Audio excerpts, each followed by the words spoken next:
आज गोटे मुझे कहबी गोटे पवित्र दिन कहीं आम ओडिया भारी बढ़िया आम ठाकुर जगा कालिया आ पखाल भारी बढ़िया।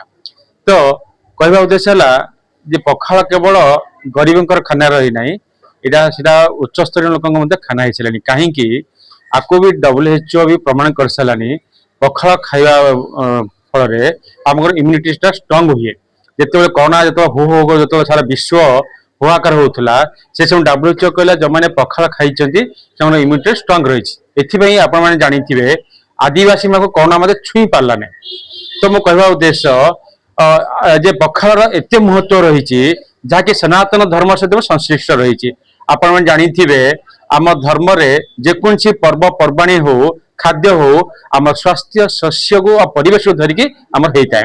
तेणु पखाल एभली खाद्य आम जगन्नाथ प्रभु श्री जगन्नाथ चरण भी लगे जहाँकि भगवान चारि प्रकार से पखाल खाती। पखाल खाइबा द्वारा मन सुस्थ होगा सहित शरीर सुस्थ हो तो मन शांत रहे। तेणु एभली खाद्य जहाँकि ए परंपरा आम आजिकल युवपीढ़ी मैंने जानी पारती नहीं। आजिकल युवपीढ़ी बर्गर चाउमिन तथा गुपचुप खाई निजर इम्यूनिटी नष्ट करने सहित शरीर अनेक क्षति कर।